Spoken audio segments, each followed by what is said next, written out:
ท่านรัฐมนตรีกระทรวงยุติธรรมแห่งสาธารณรัฐประชาธิปไตยประชาชนลาวพร้อมด้วยกระดาได้ต้อนรับการเข้าเยี่ยมขับดับของห้องประธานศาลประชาชนสูงสุดแห่งสาธารณรัฐประชาชนจีนพร้อมด้วยคณะอย่างอบอุ่นในวันที่23ธันวาคม2025นี้อยู่ที่กระทรวงยุติธรรม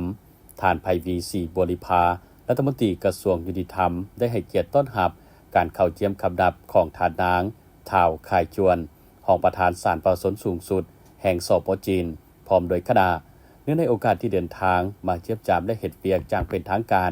อยู่สปป.ลาวระหว่างวันที่22-24ธันวาคม2025นี้เพื่อในใส่สุขนูส่งเสริมการพัวพันร่วมมือทางด้านกฎหมายและเวียกงานยุติธรรมระหว่าง2ภาคส่วนระหว่างศาลประชาชนสูงสุดแห่งสปป.จีนและกระทรวงยุติธรรมสาธารณรัฐประชาธิปไตยประชาชนลาวให้มีบรรยากาศประกอบส่วนอย่างตั้งหน้าเข้าในการเสริมขยายสายพัวพันร่วมมือมิตรภาพที่มีมูลเสื้ออันดีงามของสองชาติลาวจีนที่มีมาแต่ดนดานแล้วนั้นเว้ารวมว่าเฉพาะการร่วมมือยุทธศาสตร์หอบดานมั่นคงยาวนานบนพื้นฐานตามทิศ 4D และการสร้างคู่ร่วมชะตากรรมลาวจีนของสองพรรคสองรัฐบาลให้บรรลุเป้าหมายในโอกาสเยี่ยมยามในครั้งนี้ท่านไพวีศรีบริภาได้แสดงความสมเสยและตีราคาสูงต่อท่านนางท้าวข่ายจวนพร้อมโดยคณะที่ได้เดินทางมาเยี่ยมยามและเฮ็ดเวียกงานในครั้งนี้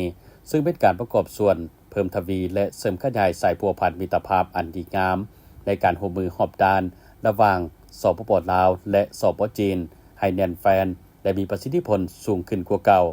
โดยเฉพาะแม่นเวียกงานกฎหมายและยุติธรรมพร้อมกันนี้ท่านรัฐมนตรีกระทรวงยุติธรรมยังได้แจ้งสภาพรวมโดยย่อเกี่ยวกับภาระบทบาทของกระทรวงยุติธรรมสปป.ลาวและภาระบทบาทของศาลประชาชนสูงสุดสปป.จีนให้กันและกันได้รับทราบในตอนท้ายท่านนางท้าวข่ายจวนพร้อมด้วยคณะได้แสดงความขอบใจมายังท่านไพวีศรีบริภา